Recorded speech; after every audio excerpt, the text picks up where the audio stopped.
All right, so here we are in the She Means Business group. This is the first session of 2022. And of course, this is the session where all technology is breaking down. My laptop is crashed again, and I'm having to borrow somebody else's machine, which is going ever so slow. So you're going to have to bear with as we handle all the kind of technical challenges that are hitting us on the first relaunch of the She Means Business Scotland events show. So as you may or may not know, if you're a regular, this is a weekly free networking and training opportunity for all women in business in Scotland. This is not just in Scotland, but have got any kind of affiliations with Scotland as well. So this is organized by Facebook themselves. Facebook organizes for me to offer this for all the women-led businesses in Scotland. And what happens is that traditionally, it would have been a live session that was fully funded by Facebook. But now we're doing the online version, obviously, since Corona. And every week we're bringing lots and lots of training and workshops and even networking and interviews with all different types of businesses, women in business particular, who are finding ways to make their business really soar, especially during Corona, because obviously nowadays everybody has realized that unless they're online effectively, they're not going to be in business at all. They can't rely on the traditional ways of doing business so much because of all the changes that Corona have inflicted on traditional business models. All right, so we're going to go through this training today called How to Make the 11 Types of Facebook, Instagram Ads Work for Your Business or Charity. If you've got any questions, make sure you write them down or put them into the chat, and then I will be able to turn to them at the end of this session, okay? Because whatever questions you might have as we're going along, please note them down. I won't be able to answer them straight away because I might already be answering them as part of the presentation type thing, you know what I mean? So, but don't forget to write it down, because otherwise we get to the end of the presentation and be like, oh my God, I forgot what was that? What was that really important question that I wasn't clear about when we were like 10 slides ago, okay? So make sure you write it down. All right, so this presentation should last us a good half an hour anyway. Once we get going, there's a lot of material to cover, and hopefully it's not going to be too bamboozling. If any of the terms and references that I use are too kind of jargon or bamboozling, just make sure you take a note and tell me about it after, because we're always looking at ways to improve this whole presentation. All right, a little bit about me before we get started. I'm a Facebook marketing partner. The business is also qualified with all the various kind of Facebook and Google qualifications, training, experiences, and everything like that. I'm also a regular speaker on lots of conferences across the UK and America. You can also find me in lots of magazines and blogs, guest blogging for Virgin, Business Quarterly, and you'll also find me as a regular speaker on the BBC, speaking on all things social media. And this is the one that everybody goes wow about. So Barack Obama is still following me. I checked a couple of weeks ago. I should probably check every day I say it. But he's still following me, and he's been following me for the last 10 years because of the fact that I've been in the business for that long and really understand how to make social media work for particularly small businesses, but also we work with large organizations as well. And we have packages to suit all different types of organizations. So if you're a very small startup business and you're just trying to work your way through how to prioritize all of the various things you need to be doing on social media, then we've got a package to suit that particular budget and those particular resources. And then, of course, if you're a much larger organization with, say, for example, £30,000 worth of ads money to put into Facebook every month, then we're obviously the agency to work with you as well. So, but let's get started with some of the reasons why we've been so popular is because we work with a particular high-end luxury handbag company, for example. And in terms of social media results, they did the usual thing that most businesses do before they actually start working with the professionals, which means they do some content, they update their different profiles, they set up maybe some email marketing, they invest a whole chunk of cash in ads, which don't necessarily give them great results. And then eventually when push comes to shove, like for example, when Corona happens and they had to shut down all of their shops and therefore they had no more means of actually making any money for the business, then they had to turn to people like us and say, all right, we need a proper strategy that's going to actually deliver proper results. So as a result of starting to work with us, within a very short space of time, we were able to help them increase online traffic by 129%, increase web sales by 226%. And remember, every average bag is costing about £600-700.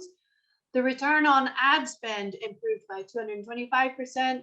The return, comparatively speaking, the return on ad spend in itself was 12.7%. What that means is, if you're spending £100 in ads and you're getting a 10% improvement in returns, then you're already making massive amounts of gains from your sales. But we're able to offer 12% once we get going with the ads as well. And then with the Facebook and PPC ad sales, there was an increase of 965%, because we don't just do the social media ads, we don't just do the Facebook ads and the Instagram ads, we do the Google ads and the Pinterest ads and the YouTube ads and all those type of things. The ones that, all of the ads that actually superpower your business into the next level, or rather supersize your business into the next level. So let me just back up a little before we move into the ads. I want you to understand basically what the infrastructure of social media is all about, because a lot of people assume that social media is just about putting up content on your newsfeed.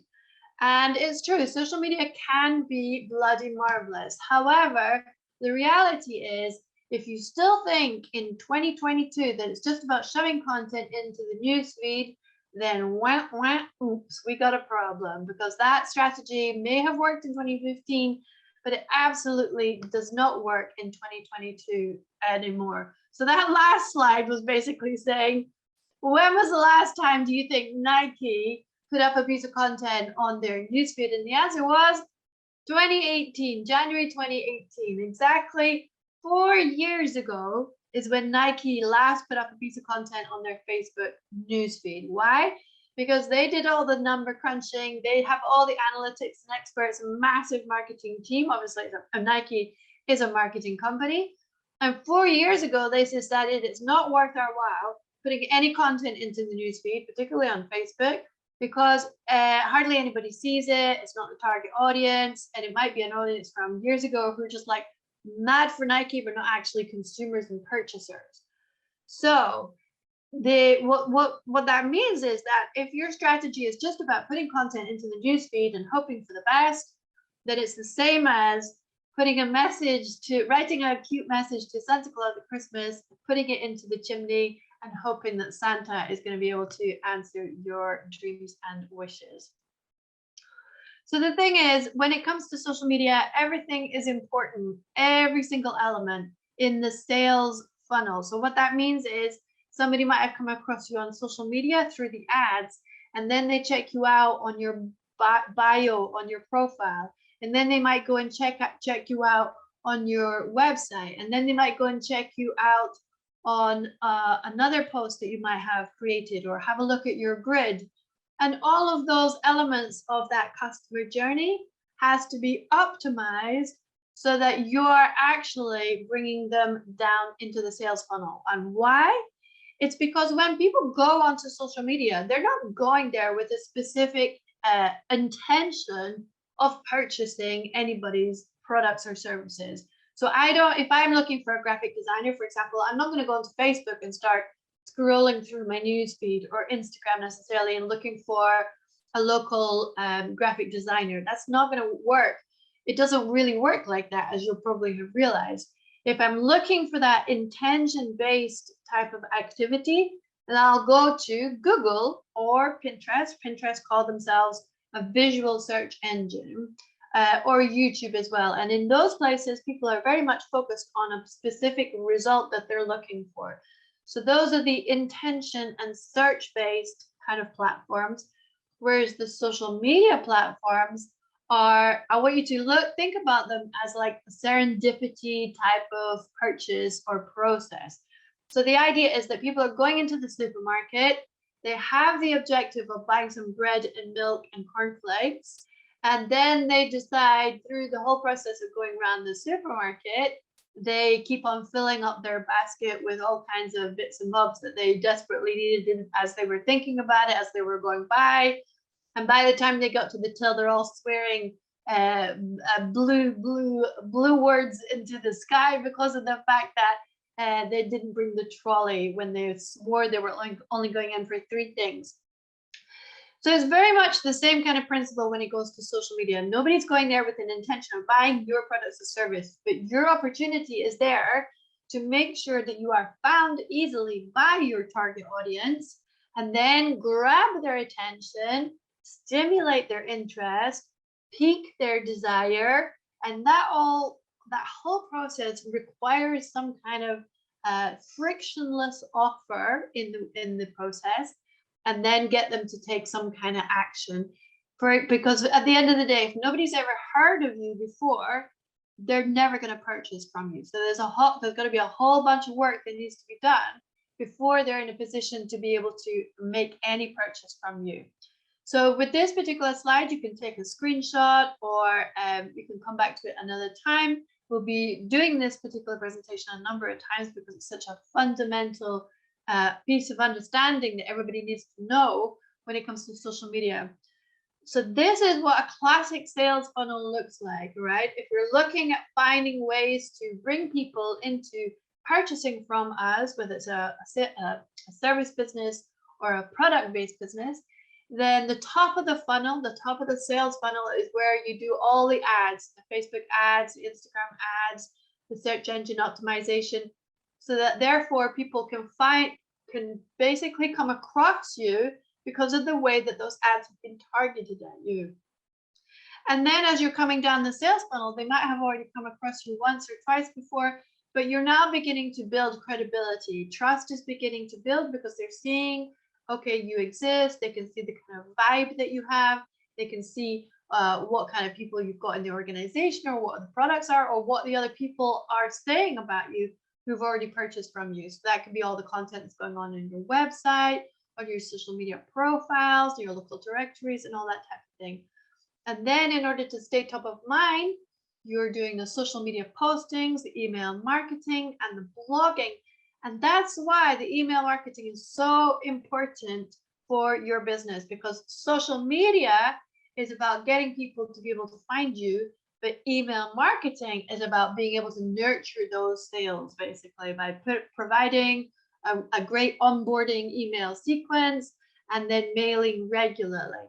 What you find eventually, once you get quite cute at that whole process, is you can bring in a ton of people who are signing up for your emails, and then a certain percentage of those people who are signing up for your emails will become clients. So you won't necessarily get the clients and the customers direct from social media, but there's a whole process that's going to turn them into clients as well.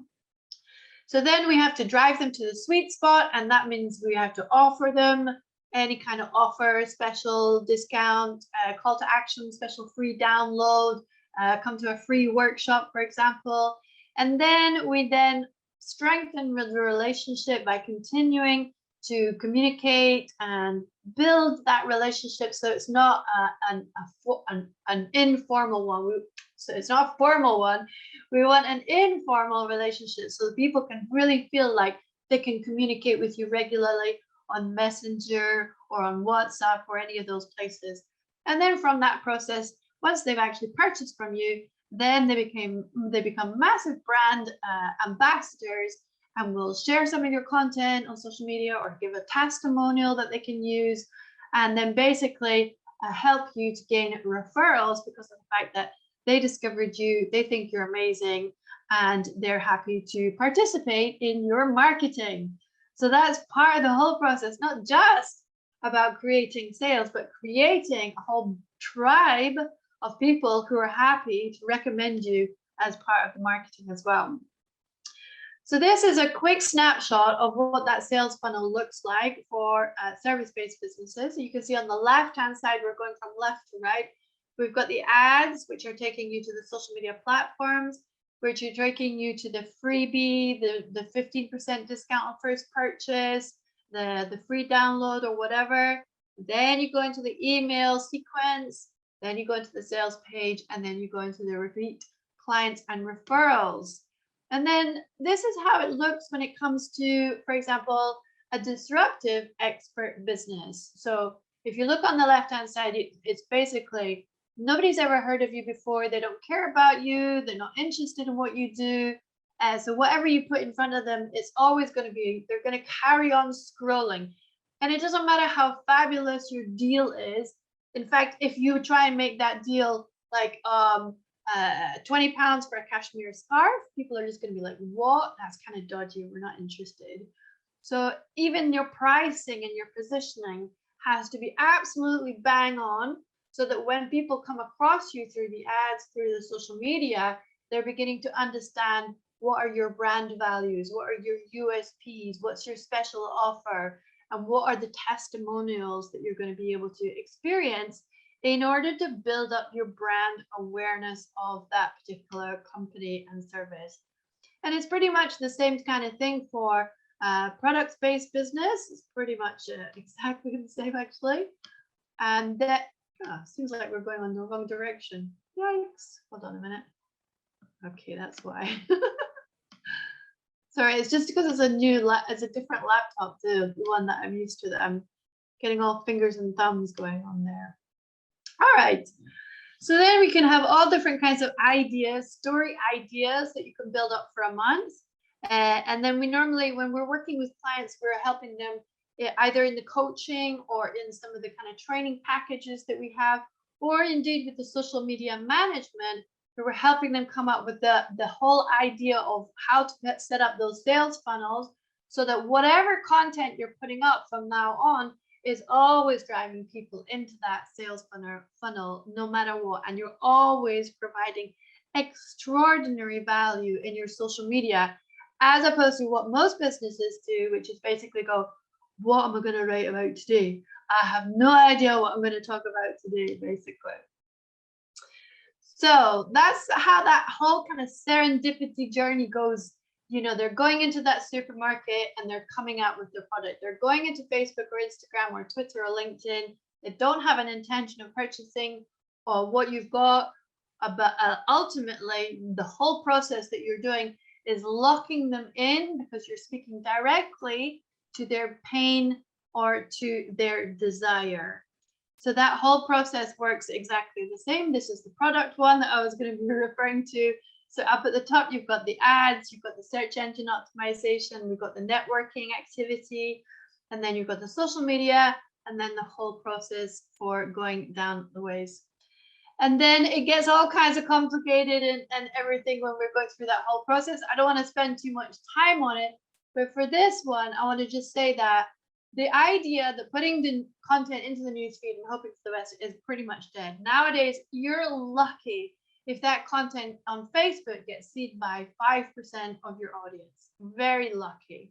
So even if you've got like 1,000 fans who are not friends and family, because most small businesses start off with at least 250 are going to be friends, family, and well-wishers. They're not actually customers or prospects. Then you have to make sure that, you know, every single time you put out content, it has to go to 100% of those people who are interested in purchasing from you. And that's what we help you do. So therefore, you got to do the social media ads in order to make sure that 100% of the people that see that content are prospects or customers for you. And the reason why we do the ads is because you can hyper target audiences. We just got a new client signed up this morning, for example. He does documentaries and he helps with the kind of documentary creation process. And we're able to set up a whole bunch of ads which are targeting all those people who are fans of the Scottish Documentary Institute, the American Documentary Institute, etc., etc. So all of those fans are likely going to be possible prospects for him. So he's building his sales funnel based on the type of places where his target audience likes to hang out. I hope that's not too complicated, but that's the essential notion of, if your target audience is super niche, like say, for example, you want to target all the lawyers that live within 5 miles of Edinburgh, who are aged 25 to 54 and who have 2 children and read Marie Claire, well, guess what? We can target them specifically with a great piece of content that's going to really tweak their interest and start bringing them down the sales funnel. So then in order to get them actually taking action, you've got to be able to offer them something. And it doesn't have to be, you've got to buy my stuff. Because as I said, nobody's going to buy your stuff if they've never heard of you before. But giving them some kind of frictionless offer, a freebie, a download, a workshop, or whatever, is going to make sure that you're able to get the email and then be able to develop and nurture that relationship through the emails and the social media continuously. And whatever happens, when they go onto the website to check you out, they're also getting to be tracked. So therefore, from now on, as soon as you set up your first ad, the little piece of code that is going onto your website will always track everybody who's been on your website. So that means that every time that anybody goes to your website, there's always an ad that's going to be able to follow them from now till eternity. So say, for example, come summertime, you decide you want to do a big old campaign again. So therefore, you set up your social media ads and you target everybody who's been on the website since January when you installed the Pixel, for example. Then literally you're going to be able to have those ads going out to every single person who has ever been on your website. So how targeted is that? That's called retargeting, because of the fact that you've already had them on the website through your first campaign, and now you're retargeting everybody who's been on the website. See the ninja move there. So you need to think about that whole hyper-targeting relationship building process. You can track the return on investment and the return on ad spend. You can reach a whole range of new customers. And if anybody spent too long on social media going, I feel like I'm like throwing stones into the ocean because I'm not getting any reaction, I'm not getting any engagement, I'm certainly not getting any visibility, and I'm absolutely not getting any kind of sales from social media.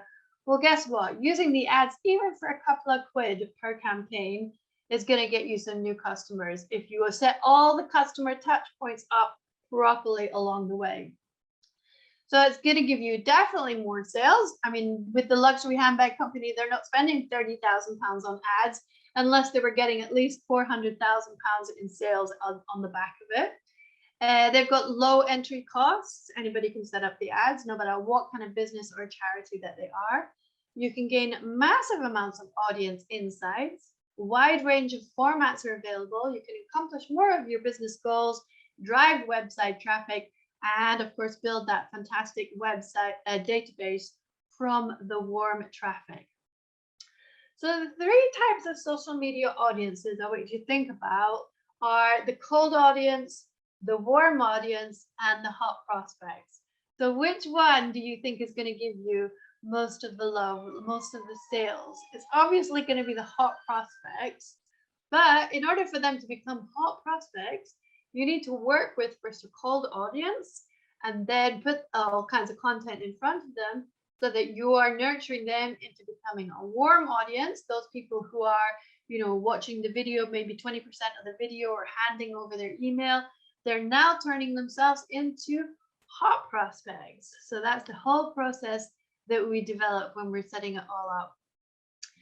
And part of that process is try and work out which ads to use for wherever those people are in the sales funnel for your business.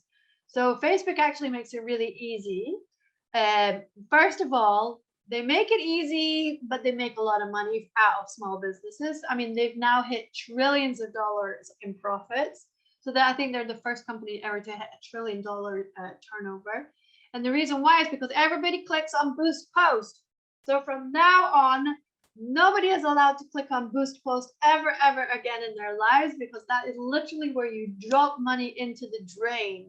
This is where Facebook makes all of their money from the small businesses, because it's very alluring when Facebook says, oh, well, if you just put £5 into this post that you put up, you know, we'll show it to 14,000 people. Now, of course, it's a random 14,000, and it's not set up in a way that's going to give you results.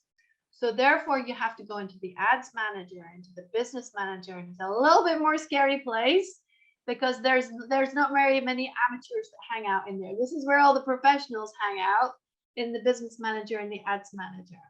And once you get into the ads manager, then you're presented with this scenario. Which type of ads would you like to be able to create? We can see that you want to create some ads, but which ones?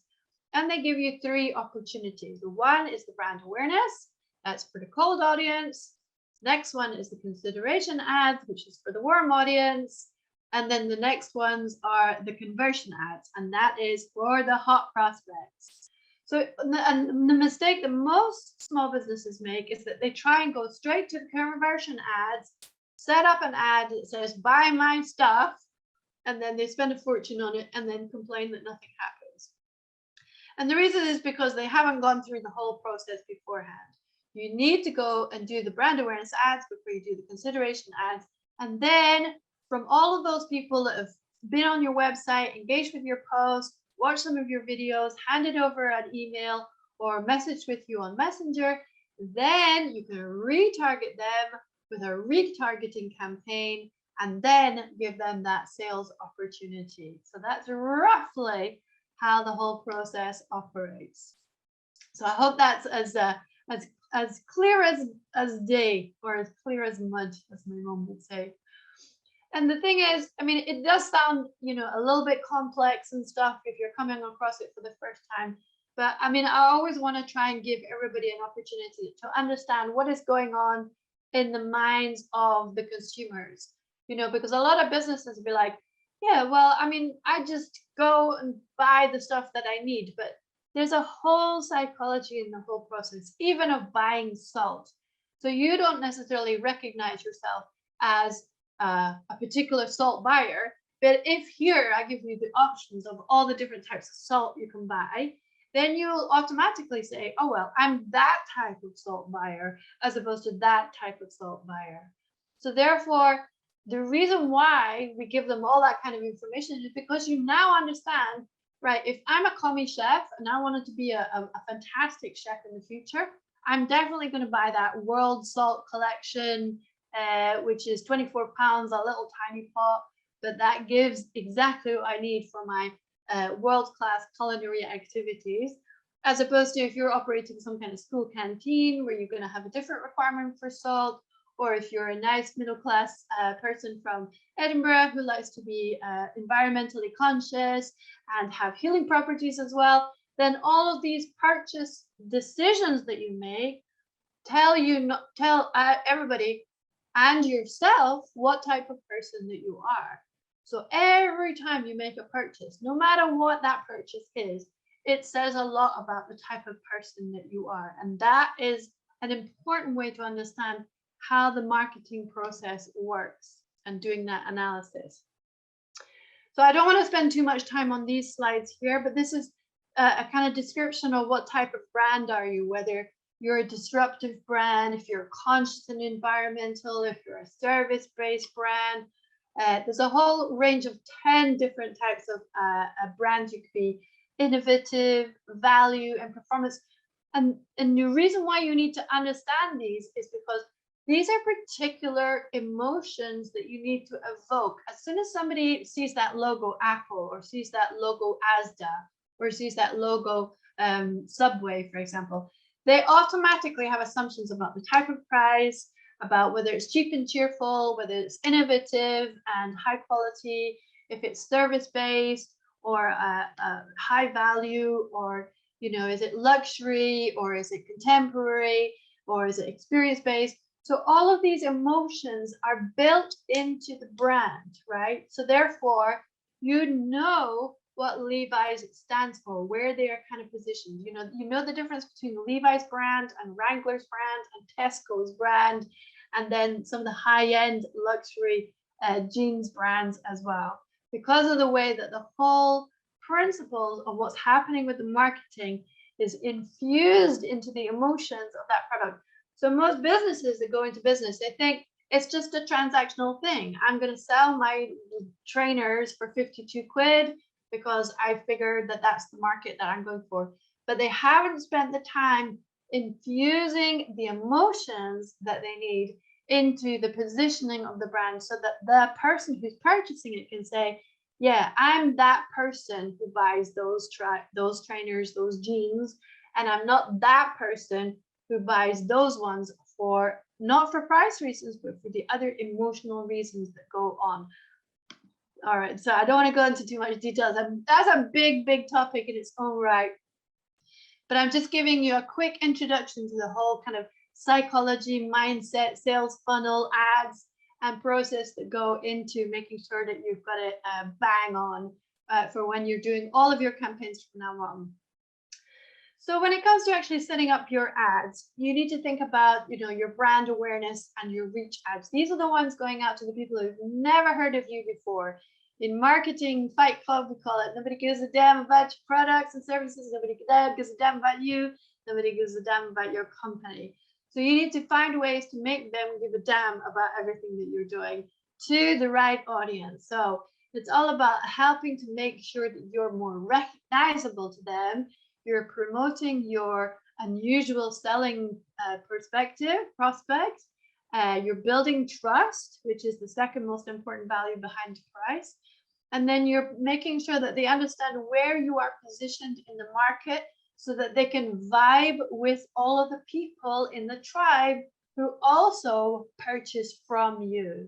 And that feature is so important when it comes to social media, because if you're not building your tribe on social media and you're trying to use social media as a transactional tool, you're going to fail massively, because social media is what? It's social. That's the clue. It's in the name. You've got to be social. You've got to be about vibing with your tribe before you can bring them through the sales funnel. So those are the kind of brand awareness type of ads. And then the second type of ads are the consideration ones. So I like to imagine these ones are the ads that go out to people who are thinking about, all right, I've got a handful of cash in my hand, and I'm thinking, which company am I going to give it to? So therefore, it's going to go to people who you want to get them onto your website now because they're interested enough. You want them to engage with some of your posts. Maybe you want them to install an app. Maybe you want them to watch a certain percentage of your videos. Maybe you want them to hand over their emails, therefore as part of your lead generation. And maybe you want them to actually interact with you on Messenger. So those are the second types of ads that take place. And then part of that second type of ads is getting people to take action. So the first type of ads are super cheap because they're going to people and you're not requiring them to do anything. You're just requiring them to see it, to observe it, to gain impressions. So for those kind of impression-based ads, you can anticipate that you will be able to reach 1,000 of your potential target audience for something like 11 pence, 50 pence at the very, very most. When amateurs are at it, it might be £1.50, for example. But it's the cheapest way of getting your content in front of 1,000 of your most valuable prospects. And then the second type of ads, that you have to incentivize them with some kind of special offer.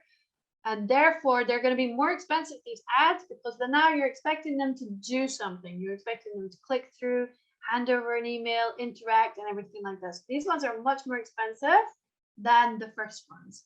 So that's why you go through that whole process systematically, step by step, in order to incentivize them to then become part of the third type of ads. And in order to incentivize them, there's a whole range of different opportunities that you can give to them.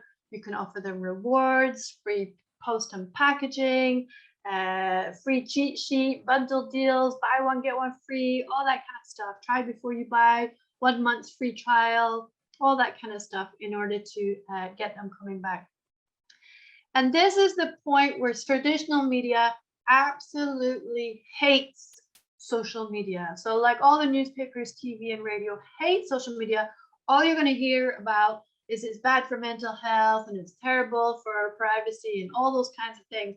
But the reality is that lion's share, market share of advertising money that they had is now completely diminished, completely decimated because of the fact that if you put like say £100 into an ad on a newspaper or a magazine or TV or radio, you know, or even a billboard, then literally maybe 1% of the people that see that ad are potential prospects of yours.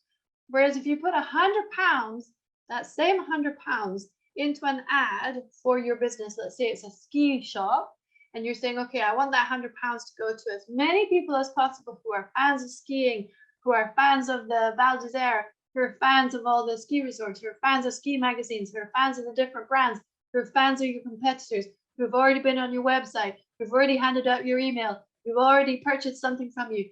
This is the whole retargeting package. That means that all the advertisers are like, to hell with traditional media. We're going into social media because of the retargeting is insane and insanely cheap. And it means that 100% of those people that see those ads are people who are interested in skiing. You're never gonna get 100% of people that see an ad in the Scotsman who are interested in skiing, like actively interested in purchasing from a skiing shop. Whereas 100% of the people that you target on your ads in social media will be interested in your skiing, as long as you've been through that whole process, remember. So that's why traditional media is absolutely hating on social media. Traditional media and social media, I think I said that right. So the thing is, the thing that makes the big difference is the pixel, what I call the pixel of destiny. You need to be able to stick that piece of code from your social media ads into your website. So therefore, you're always tracking those people who've been on your website, who've interacted with your content. And therefore, it's the retargeting that actually brings people down the sales funnel. So the initial ads are just about finding people, but it's the retargeting that actually nurtures that sale. All right. So then we go into the third type of ads. And now those types of ads are going to people who've handed over their email, people who've already purchased from you, people who've watched more than 20% of the videos, all that kind of thing. And you can imagine that these are now hot prospects because they've already put themselves forward and said, okay, I'm really interested in this. I want to know more. And therefore, that's those people who you put the conversion ads in front of. Now, the conversion ads are the most expensive of all of the ads, obviously, as you can imagine, because they are the most effective.